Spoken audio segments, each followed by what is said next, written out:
자, 이번 시간에는 물질의 상태 변화에 대해서 배워보겠습니다.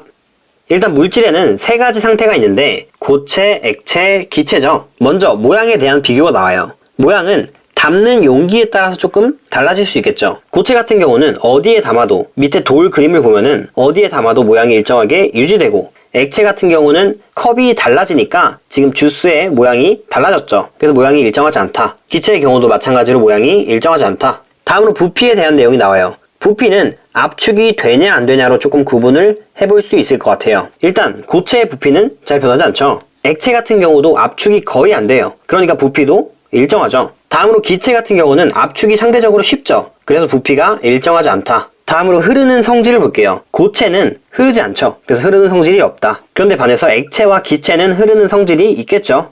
다음으로 압축되는 정도에 대해서 나오는데, 방금 잠깐 말씀드렸지만 고체는 압축이 안 되고 액체 같은 경우는 거의 없다라고 나와 있어요. 왜 거의 없다라고 나와 있냐면 압력을 되게 많이 증가시키면은 조금은 압축이 될 수 있어요. 그래서 거의 없다라고 적혀 있다. 다음으로 기체 같은 경우는 압축이 조금 쉬운 편이죠. 그래서 고체, 액체, 기체에 대한 예시들도 많이 있는데 거의 대부분 일반적으로 우리가 알고 있기 때문에 넘어가고, 수은만 한번 볼게요. 수은은 금속인데 액체인 애예요. 상온에서 유일하게 액체인 금속이다. 그래서 알아주시면 좋을 것 같아요. 그리고 다음 페이지로 넘어갈게요.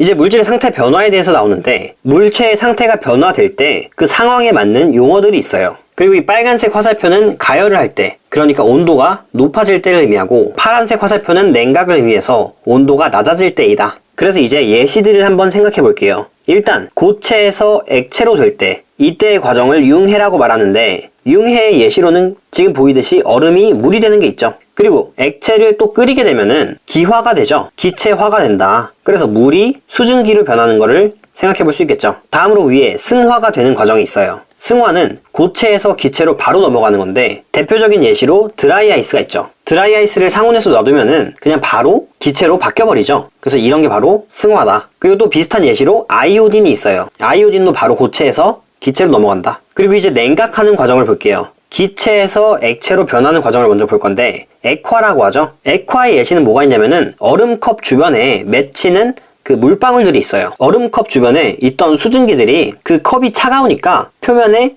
달라붙으면서 액화가 되는 거예요. 그리고 다음으로 응고를 볼게요. 응고는 액체에서 고체로 변하는 건데, 예를 들면은 녹은 초콜릿이 굳는 예시가 있어요. 녹은 초콜릿은 액체 상태였는데 조금 차가운 곳에서 시간이 지나면 다시 굳게 되죠. 그래서 그런 과정이 응고이다. 그리고 또 이제 기체에서 고체로 바로 변하는 과정도 마찬가지로 승화라고 부른다. 그래서 예시로는 냉동실에 끼는 성해가 있어요. 냉동실에 있던 수증기가 바로 성해, 그러니까 얼음같이 바뀌어버리는 거죠. 그리고 다음 페이지로 넘어갈게요.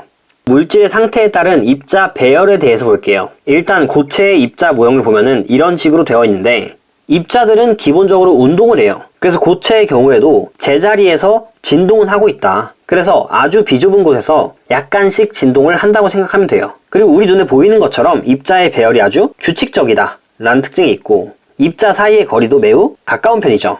그리고 다음으로 액체의 입자 모형을 볼게요. 방금 전에 봤던 고체보다는 비교적 활발하게 운동을 한다. 그리고 고체보다는 조금 더 불규칙한 이 입자 모형을 띠고 있죠. 입자 사이 거리는 비교적 가까운 편이다. 마지막으로 기체의 입자 모형을 볼게요. 기체는 매우 활발하게 운동을 하고, 그림에 보이는 것처럼 입자 배열이 매우 불규칙적이다. 그리고 입자 사이 거리도 굉장히 먼 모습을 볼 수가 있죠. 그래서 매우 멀다. 그리고 또 여기서 알아줘야 될 거는 입자 사이 거리에 따라서 압축을 얼마나 할 수 있을지를 생각해 볼게요. 일단 고체의 경우에는 입자 사이의 거리가 매우 가까워요. 그럼 압축이 거의 힘들겠죠. 그리고 액체의 경우에는 고체보다는 조금 덜 가까워요. 그래도 압축을 하기는 거의 힘들어요. 그래서 거의 못한다. 마지막으로 기체는 입자 사이의 거리가 매우 머니까 압축이 상대적으로 되게 쉽게 되겠죠. 그리고 마지막으로 입자 사이 당기는 힘에 대해서도 볼게요. 입자 사이 당기는 힘은 입자 사이의 거리가 가장 가까운 고체가 가장 세고, 그 다음 액체, 그 다음 기체 순이다. 그래서 이 정도를 알아주면 좋을 것 같아요. 다음 페이지로 넘어갈게요.